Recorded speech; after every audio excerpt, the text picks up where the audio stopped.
नमस्कार। पहले तो बेहद स्वागत है आपका हमारे चैनल अपना उत्तर प्रदेश में, और मैं हूं आपके साथ अंकिता।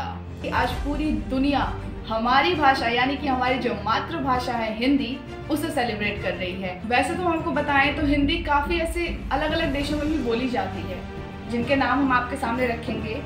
हिंदी जिन देशों में बोली जाती है उनमें से आते हैं Pakistan, Bhutan, Nepal, Bangladesh, Sri Lanka, Myanmar, Indonesia, Singapore, Thailand, चीन, जापान, ब्रिटेन, जर्मनी, न्यूजीलैंड, दक्षिण अफ्रीका, मॉरिशस, यमन, युगांडा और त्रिनाड एंड टोबैगो, कनाडा आदि देशों में हिंदी भाषा का प्रयोग होता है।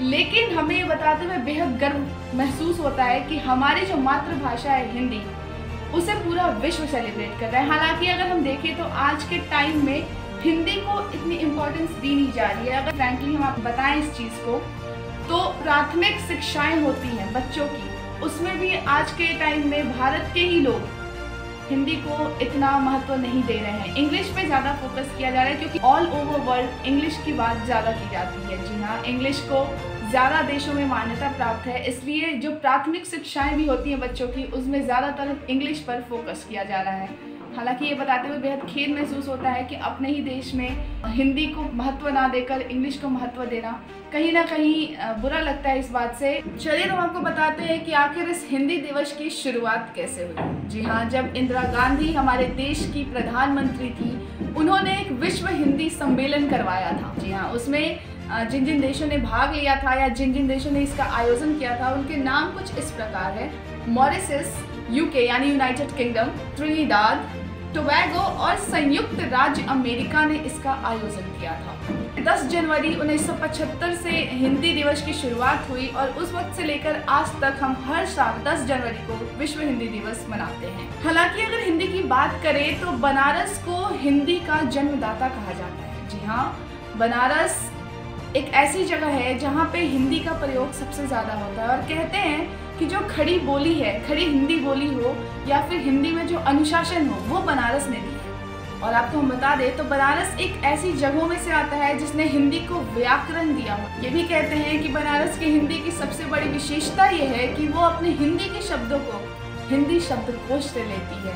जी हाँ, अगर हम पूरे भारतवर्ष में देखें तो भारतवर्ष में ही आपको कई सारे विभिन्न तरीके की भाषाओं को सुनने का मौका मिलेगा, लेकिन हिंदी की जो जगह है वो कोई भाषा नहीं ले सकती, क्योंकि हिंदी हमारी मातृभाषा है और हिंदी हर किसी को आनी चाहिए, हर किसी को समझनी चाहिए। बड़े से बड़े कवि से लेकर लेखक तक, चाहे वो तुलसीदास हो, कबीर हो, जगन्नाथ दास रत्नाकर, भारतेंदु हरिश्चंद्र और प्रेमचंद, ये कुछ ऐसे महान हस्तियां हैं जिन्होंने हिंदी में अपना संपूर्ण योगदान प्रदान किया है।